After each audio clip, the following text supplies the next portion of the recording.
Have you ever seen squiggly lines appear on the wall in a neon color, then just disappear right before your eyes?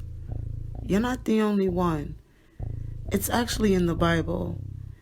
Here is the story to writing on the wall according to the Bible.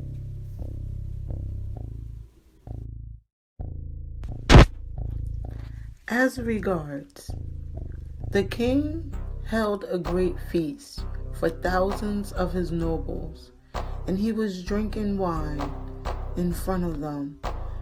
While under the influence of the wine, the king gave an order to bring in the vessels of the gold and silver that his father had taken from the temple in Jerusalem, so that the king and his nobles, his concubines, and his secondary wives could drink from them.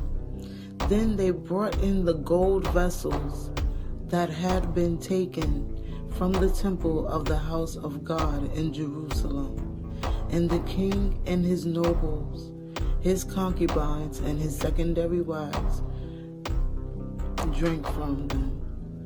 They drank wine and they praised the gods of gold and silver, of copper, iron, wood, and stone.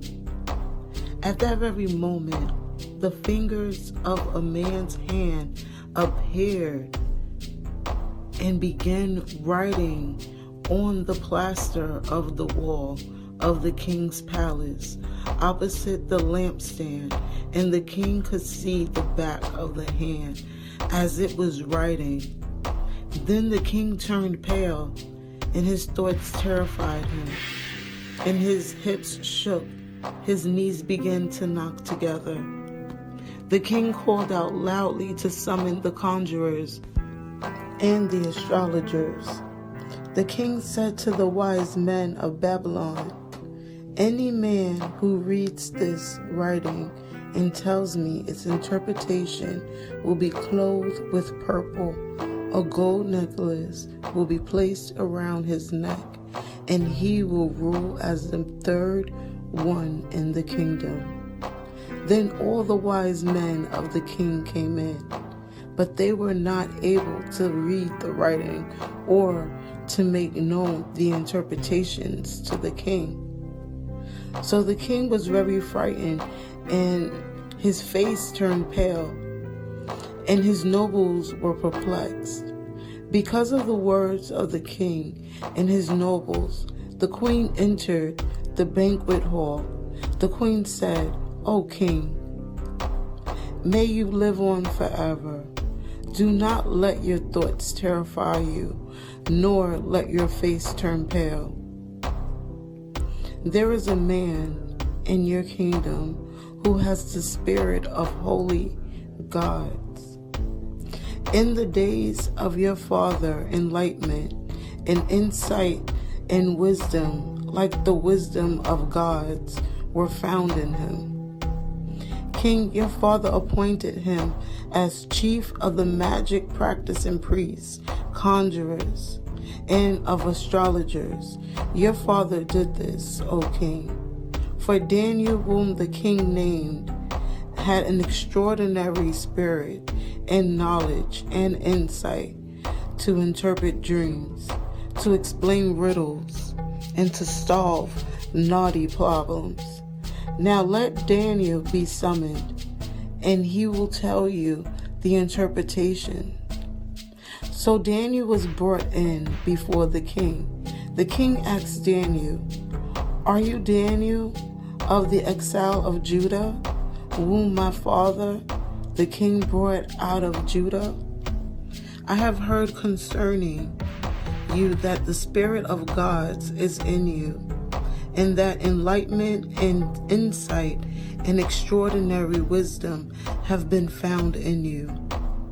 Now the wise men and the conjurers were brought in before me to read this writing and to make its interpretations known to me. But they are not able to tell the interpretation of the message. But I have heard concerning that you are able to provide interpretations and to solve naughty problems. Now, if you are able to read the writing and to make its interpretations known to me, you will be clothed with purple.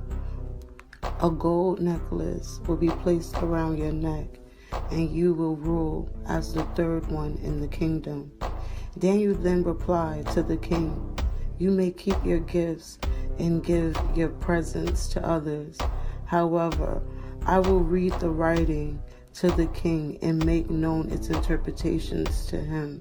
As for you, O king, the Most High granted to the king, your father, the kingdom and the greatness and honor and majesty. Because of the greatness he gave him, all peoples, nations, and languages, groups, trembled with fear before him. Whomever he wanted, he killed or let live, and whomever he wanted, he exalted or humiliated. But then his heart became hardy, and his spirit became hardened, so that he acted presumptuously. He was brought down from the throne of his kingdom, and his dignity was taken away from him. He was driven away from mankind, and his heart was made like that of a beast, and his dwelling was with the wild donkeys.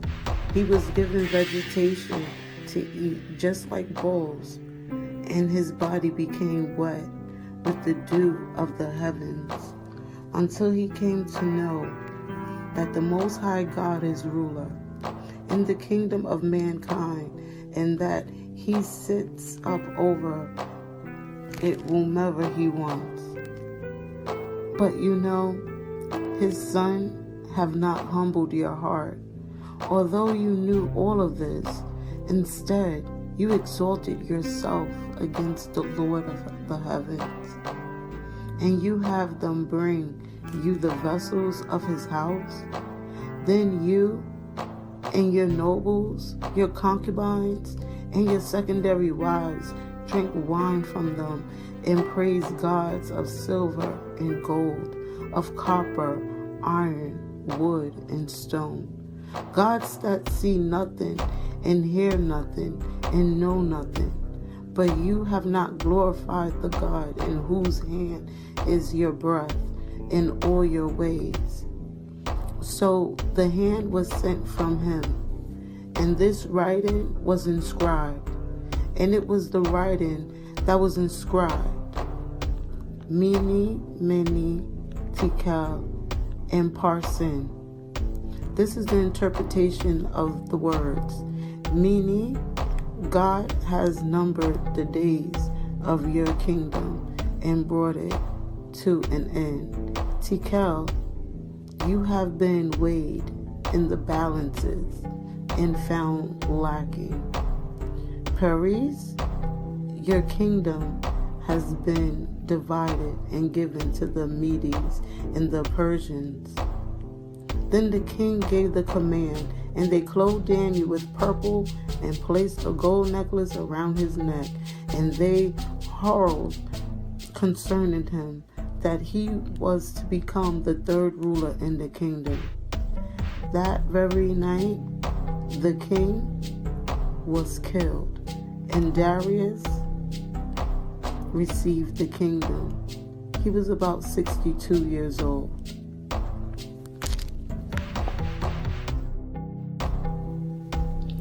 So remember, God loves you. God created you for purpose. God created you for achievement and fulfillment. God believes in you. Thank you for watching. Please leave a comment below. And if you hadn't already, please give this video a quick like, and don't forget to subscribe to this channel. Blessings to all.